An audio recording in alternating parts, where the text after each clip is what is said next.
So we kind of saw the return of running back Lamar Jackson, and I think that's a great thing because I think that the Lamar Jackson that is constantly running the ball and constantly trying to gain yards through his feet is just so much fun to watch. It might be my favorite quarterback to watch is Lamar Jackson when he's going all out to try to rush. He had 19 carries last week against Cincinnati, and in fairness, it's not like this is the only time he had a lot of rushing attempts. I mean, he had 14 last week against Pittsburgh. He's also had 16 against Arizona, so this is far from a completely new thing. But he did have a career high in rushing yards with 152 rushing yards, and also a rushing touchdown to go along with it, and 236 passing yards to go along with it. And so I figured I would break this game down. Also worth mentioning, just as a coincidence, the first time Lamar Jackson ever came in as a full-time starter was actually against Cincinnati. That was his first game as a starter, so now he's playing them once again.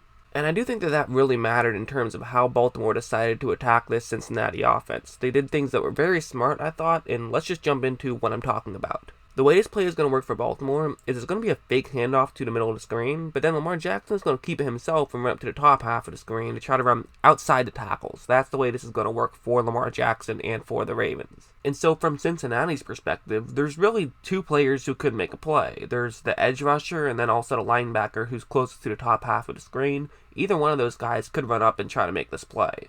However, the key thing is, since the edge rusher knows that he has a linebacker behind him, he knows he's not the contained guy in this situation. He knows that if it is going to be a run up to the top half of the screen with Lamar Jackson, well then that linebacker should make sure he moves up to the top half of the screen, make sure he gets this tackle, and then Lamar Jackson can't gain many yards. So he doesn't really have to worry about that so much, and that way he can be prepared for a potential just straight up handoff. So that's what he's thinking. However, the Ravens have a plan for this as well, and that plan is going to be Willie Snead right there. He's going to run up and try to block the linebacker. So that way, potentially, everyone can be accounted for, and that's going to be exactly what happens. As you see right when this ball is snapped, I mean, all three Bengals who could try to make a tackle are being accounted for. And now granted, it's one thing to have someone in charge of blocking each Bengal in the area. It's another thing to actually have them go out and block those Bengals in the area. But that's what's going to happen in this play, and Lamar Jackson is able to run for a ton of yards. It also, of course, just helps that Lamar Jackson has insane speed and insane acceleration. Those two things definitely are key factors in that as well. That's the value of having a guy like Lamar Jackson adds to a football team. We all know now that he can throw. He's not just a guy who has to run.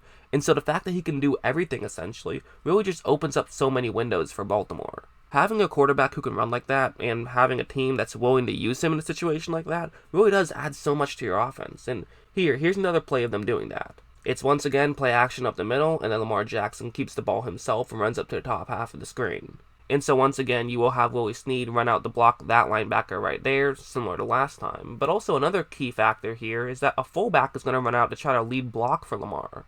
And so then, as you see right when this ball is snapped, really those two Cincinnati players are the only guys who even could potentially make this play.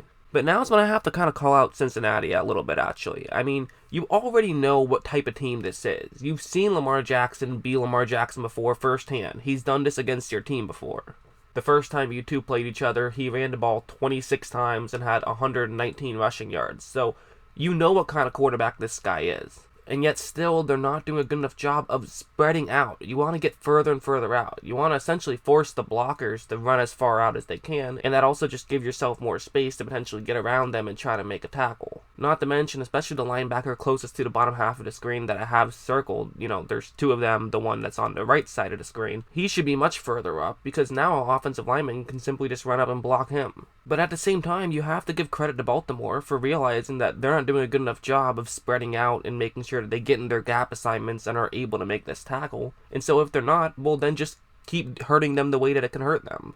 Your job as an offensive coordinator is to find weaknesses in your defense and exploit them until they make sure that they try to fix those weaknesses, and then you exploit something else because something else will be open. Even though a fullback actually falls down, just because of the blocks, Lamar Jackson is able to run around the edge and even get into the end zone for a touchdown. It wasn't a great play by Cincinnati, but also give credit to Baltimore here for kind of realizing that they're not playing that well, so let's just keep doing it, but also just Lamar Jackson again. Insane acceleration, insane speed. That's just what he does. And honestly, those kind of things, it just makes things easier for Lamar Jackson and the Ravens offense. Like, on this play, for example, what they're going to do is they're going to run play action. However, they're not really going to be fully selling out to run this play action, essentially. They're kind of just going to half-heartedly run a play action, which usually I am very against. And actually, in this situation, I would still say I would like for you to run the play action a little bit better, put more energy into it, and you'll see what I mean once he actually does it. But it's not going to be the end of the world on this play. What they're going to do after this is they're going to have that receiver run that route right there, just run out the middle, hopefully he gets open, and there's actually a pretty solid chance that he does get open because of that Cincinnati linebacker, who will probably move in if there is a play action. Since the Ravens run the ball so frequently, you have to be prepared for a potential run. And after this ball is snapped, as you see, his receiver is winning his one-on-one matchup first of all, so he is clearly open on this play. But also that Cincinnati linebacker did move several yards further in to try to take away a potential run. I mean, if you look at him now, he's only 1 yard past the line of scrimmage. And he started off 4 yards past the line of scrimmage. So he definitely moved up in case it was a potential run, but that definitely is going to make this window a lot larger. So from that, Lamar Jackson is easily able to hit his receiver, who runs past the first down, and that was just too easy, essentially. But it's easy because it was set up by their great ability to run the ball, whether it's with a handoff or with Lamar Jackson. And there also were some examples when maybe things didn't work out perfectly, but Lamar Jackson was then able to use his skill set to have them still work out. Like on this play, it's going to be play action up the middle, then Lamar Jackson keeps it himself and runs out to the bottom half of the screen, and then really the two key blocks are going to be those two blocks right there by a receiver and tight end. One blocks the linebacker, the other blocks that defensive back, and then the only Cincinnati player who could still make this play is also going to be accounted for. Their fullback is actually going to run out and block that linebacker, so they have everybody accounted for here. Now it's just a matter of making your blocks. However, oftentimes that's easier said than done. Mostly because look at what good a job that linebacker is going to do of crashing in early and sort of getting around his intended blocker. I mean, as you see, the fullback was in charge of blocking him. However, now he can't really do that. Because if you're Lamar Jackson, you might say just continue running to the bottom half of the screen, but this would now allow other Cincinnati players to run over and try to make a play. So he can't do what he wanted to do, which was run to the bottom half of the screen, get a touchdown without even having to get touched. So that was the idea by Lamar, but he can't do that now.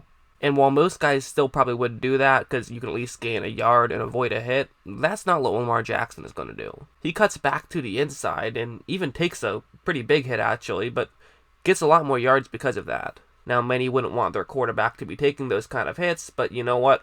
Lamar Jackson has kind of proven at this point he can take those hits, and he also gained 9 yards on a 2nd down and 11, which is a very important thing to do. If you take out the staying healthy part of that play, I mean, that's a great play. Just to have the athleticism to get around that linebacker, and then also just to have the acceleration to gain as many yards as possible. That's a very athletic play by Lamar. Probably not how you want that play to go down if you're John Harbaugh, but you know what? Sometimes your players are just going to take a hit to try to gain some yards. You kind of understand it. And there's also one more play I liked, and this play is actually going to be going up against man coverage, and it's going to be a cover one hole to be exact. And this is going to be a running play, but not a designed running play. This is a designed passing play. Largely because it's 3rd down and 14, and it's hard to run the ball 15 yards on a single play. It just is. But after this ball is snapped, one key thing is going to happen, and it's going to happen right there in between the center and actually right tackle. There is clearly a gap where if Lamar Jackson wants to try to run this ball, he can. There is plenty of space in between those two guys, so if he decides he wants to just take off, this is something that he can do in this situation.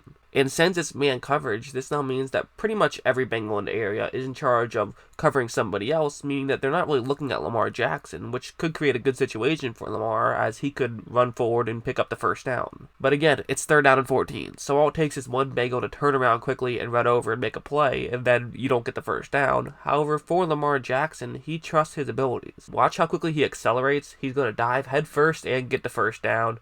I mean, you love to see it, it's just fun to see. That's kind of just what Lamar Jackson brings to the table. He's far from a perfect quarterback, but he is a pretty good quarterback, and he's just such an exciting quarterback. I mean, the running quarterback in the NFL is just one of my favorite things. I don't know why, but it's so fun to watch, and especially a guy like Lamar Jackson in a system like what the Ravens are doing, where they're really using Lamar Jackson to their full benefits. They're not afraid to use him in the way that he can be helpful. I mean, it's kind of similar to the Cam Newton thing, right? Where it's like, are you probably going to get injured early on in your career? Are you probably not going to play as long as you would have if you're just a pocket passer like Tom Brady? I mean, yeah, probably. But at the same time, if you try to turn him into a pocket passer, you're kind of taking away what makes him great. Part of what makes him great is his just insane acceleration and running abilities, so don't take that away from him. Instead, help use that to your advantage. That's what Baltimore has been doing, especially against Cincinnati. They really like to run all over Cincinnati, but they like to run all over every team. They don't rely on the running game, but they definitely use it a lot,